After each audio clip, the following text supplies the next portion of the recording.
Hello, fellow conspiracy connoisseur. Do you enjoy the unknown? Have aliens made the Mona Lisa? Was the Loch Ness Monster just an impressionist painting? Is art even real? Tonight, we answer all your questions and explore the art conspiracy iceberg. Ooh. Actually, it's only like 4 conspiracies, okay? I couldn't be bothered to do 20. Look, I'm a lazy guy. Let's just get that out of the way. And these require a lot more context than just a couple short sentences. Also, a little disclaimer before we begin. None of these will be some crazy, was Da Vinci an alien? All of these theories are very plausible, possibly real, if you choose to believe them. The theories will start calm and fun, and then they'll delve into being darker as we get deeper. Yeah, I just described an iceberg. Now let us begin at the tippity top with my favorite. You've most definitely seen these paintings before. What I'm showing you is known as the Black Series, made by a mentally ill 72-year-old man. He painted them straight onto the walls of his house while suffering from severe anxiety and hysteria. We all know about Saturn devouring his son, but my favorite has to be the man mocked by 2 women. The warped face of the man combined with the horrifying expressions of the women, all neatly put into focus thanks to the series' abundant use of black. If jump scares were a painting, this will be it. Nah, I'm just playing with you. I would never. But did Goya even paint the Black Series? Well, of course he did. The paintings were murals inside his house, right? Well, here's where it gets interesting. On legal documents during Goya's lifetime, the House of Goya, the deaf man's villa, had only 1 floor. Okay, that sounds anticlimactic, but listen, the paintings were on the walls, not just on the lower floor, but also on the top floor. That's right, the villa had a 2nd story added later on. Here's a pic for proof. So, how could Goya have created this series if he didn't even have the 2nd floor where half the paintings were found? Here's the conspiracy. It wasn't Goya who painted them. It was Goya. Javier Goya, his son. Hey, this is Polyblank from the future, just to tell you that his name might be Javier Goya, not Javier. I mean, that sounds better actually. Yeah, sorry for that. And then Javier's son, Mariano, lied and said the paintings belonged to his grandfather so that he could sell the villa for a higher price. Now, this theory is heavily disputed. Some claim the legal documents are a bit murky and it isn't easy to say whether the 2nd story was added during Goya's life. Some say Javier just had no painting experience at all. I mean, the Black Series may not be some masterful exhibition of technique, but you must admit they are far from amateurish. So, Javier, an artist who somehow doesn't even have a painting attributed to him, drawing all of this seems improbable. Maybe Javier just didn't sign paintings or destroyed all the paintings he made in his life, but I'm still inclined to believe it was the one true Goya who did it. If you have an alternate theory, please let me know. And now, we must dive even deeper. Albrecht Dürer is seen as one of, if not the greatest German painter to grace the earth. His drawings show a mastery over form and texture, as he drew life truly how we saw it, down to the tiniest detail. However, some art historians believe there is an even better German artist with only 35 surviving pieces to his name. An artist so obscure, we still know extremely little about his life. A mysterious Grunwald. This master painter was seemingly ahead of the game in every regard. Basically, the guy painted light and color unlike any other. Here's one of his best, the Resurrection of Christ, which actually belongs to an even larger altarpiece. Just look at how vivid and bright Jesus is drawn in this scene with this beautiful rainbow light illuminating from him. Funny thing is, he actually had a lot more pieces attributed to him, but all that art sunk at sea on its way to Sweden. Still, we have many Grunwald paintings in display, and yet, Grunwald does not exist. We have a self-portrait of him. No, wait, that's just his drawing of John the Evangelist. Okay, but at least we have a statue. No, wait, that's just John von Miller's own depiction. But this guy did live. We have descriptions of his life from his apprentices. Well, it's a bit more complicated. Our story begins with a 17th century writer, claiming that he has just discovered the German Correggio. He praises the artist and refers to him as Matthias Grunwald of Aschaffen. Man, alright, let's just pretend I pronounced it right, okay? These German names are way too hard. Holy fuck. Now, thanks to this writer, we call all paintings made by this master Grunwald, and yet there are no records or documents of some Grunwald artist ever existing.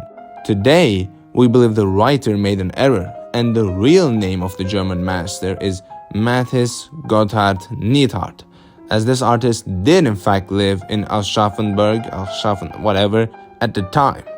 Whoever the artist behind the Grunwald paintings is, we can be sure that no such painter bearing the name ever existed. Sad thing is, if you look up Matthias Neidhardt today, he shows up as Matthias Grunwald, stripped of his real name. Also, this gets you thinking, how did the writer even fuck up this bad? Like, did some Grunwald actually exist? It's not some common name. You can't just mix it up with Neidhardt. My theory is that the writer simply couldn't be bothered to find the painter's real name, so he just made it up. I mean, faster than doing your research, right? And now, we go to the dark depths, the true horror, the abyss that awaits. But before that, bonus conspiracy. That's right, I got a quick one. Here we go. What was Van Gogh's last painting? Surely you could look it up, right? Surely there isn't some weird case where two drawings are both known as his final painting, right? Yeah, no. Here, we have two possible candidates. The one on the left, known as Wheat Field with Crows, and the one on the right, simply known as Tree Roots. As you may have guessed, Van Gogh didn't title his art, and even worse, he never added dates to them either, which is why it's unsure which painting was his last. Now, there is a strong argument to be made for Tree Roots being the last one. For starters, it's unfinished, and Van Gogh rarely left unfinished paintings. I mean, I'm showing you some now, but these are the exception, not the rule. But the smoking gun is Theo, Van Gogh's brother, got a letter from his brother-in-law, are you still following? A man named Andreas Bonger. Bonger said in his letter that on the morning of his death, Van Gogh was drawing a forest scene full of life and sun. This seems to indicate that Tree Roots is the final painting. We even have a photo of where it was done. But many believe, or more appropriately, want to believe, that Wheat Field with Crows was his true final work. You see, Vincent was always a very troubled artist, even going as far to admit himself to a psychiatric facility. Even after he was out, these severe feelings of sadness never passed away. For him, art was a way to escape his cruel reality and express his true self onto a canvas. The wheat fields he painted in his last days, even though they may seem joyous, are plagued with a melancholic undertone that is hard to understand.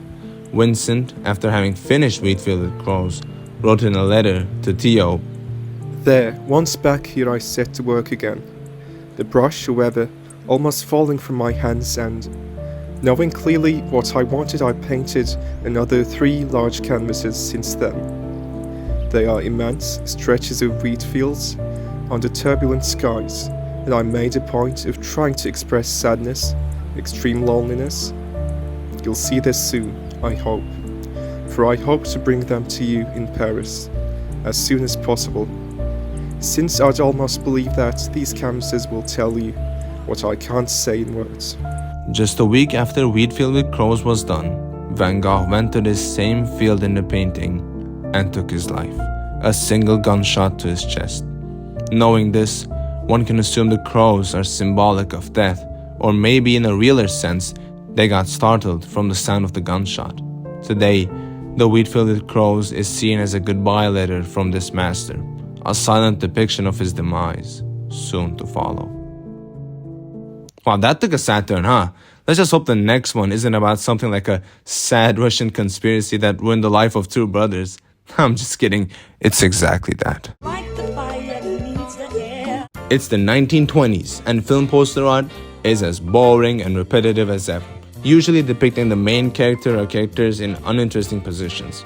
I guess some things never change. So when the Stanberg brothers start making posters like these, they are instantly recognized. Georgy and Vladimir go on to found art groups, work for theaters, and most importantly, they make posters for the infamous Red Square in Moscow. Their art, a combination of elements from constructivism, futurism, and productivism, is seen by thousands every day and is radical even for today's standards, with a large emphasis on collage work. Life was good for the two brothers, and they made over 300 unique pieces of art.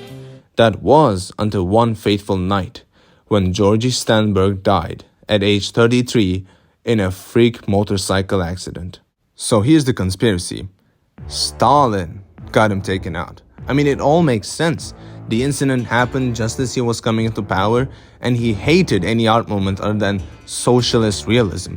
Actually, he would suppress other movements and attacked independent art. Even Vladimir Stanberg, up until his own death, believed the accident was the work of the secret police, which, let's be real, wouldn't surprise anyone. Vladimir was devastated by his brother passing away. They had worked together their entire lives, and now he was truly alone. But for him, art was far too important to give up. We did everything, beginning in 1928 to 1963. For 35 years, I decorated Red Square. At first with my brother, then after his death with my sister, Lydia, and then with my son, beginning in 1945. In 1963, I began to lose my sight. Then I had to stop. Well, that was a journey. Now, there are way too many art conspiracies to cover in just one video. Maybe I'll do another one of these later. Also, if you are still watching, then why not subscribe? You lose nothing. Alright, that's gonna be all for today. Thanks for tuning into Polyblank, and I'll see you later.